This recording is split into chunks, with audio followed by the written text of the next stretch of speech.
গভীর রাতে লোকচক্ষুর আড়ালে পৌরসভার সমস্ত নোংরা আবর্জনা এবং ভাগাড়ের মাল ফেলা হচ্ছে জঙ্গিপুরের ঐতিহ্যবাহী সুভাষদ্বীপ পার্কে।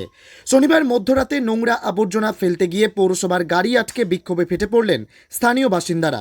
দফায় দফায় বিক্ষোভকে কেন্দ্র করে ব্যাপক উত্তেজনার সৃষ্টি হয় জঙ্গিপুর সুভাষদ্বীপ পার্ক এলাকায়।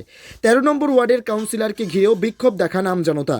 স্থানীয় বাসিন্দাদের অভিযোগ, রাতের অন্ধকারে লোকচক্ষুর আড়ালে পৌরসভার বিভিন্ন প্রান্তের সমস্ত নোংরা আবর্জনা গাড়িতে করে নিয়ে এসে সুভাষদ্বীপ পার্কের ভেতরে ফেলা হচ্ছে। ফলে অত্যাধিক গন্ধে সেখানে কার্যত টেকায় দায় হয়ে উঠেছে। দুর্গন্ধই থাকা যাচ্ছে না। মুক্ত বাতাসের জন্য দূর দূরান্ত থেকে মানুষ পার্কে এসে নোংরা আবর্জনার গন্ধ পাবে।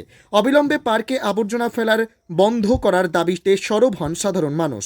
এদিকে ভাগাড়ের নোংরা আবর্জনা পার্কের মতো সুন্দর জায়গায় ফেলায় পৌর কর্তৃপক্ষের ভূমিকা নিয়েও প্রশ্ন উঠতে শুরু করেছে। আমরা কিছুক্ষণ আগে দেখলাম পাড়াতে প্রচণ্ড দুর্গন্ধ বেরোচ্ছে। দুর্গন্ধ কেন বেরোচ্ছে এটা দেখতে গিয়ে দেখলাম পৌরসভার উদ্যোগে আমাদের প্রিয় নেতাজি সুভাষচন্দ্র দ্বীপটাকে ভাগাড়ে পরিণত করা হচ্ছে।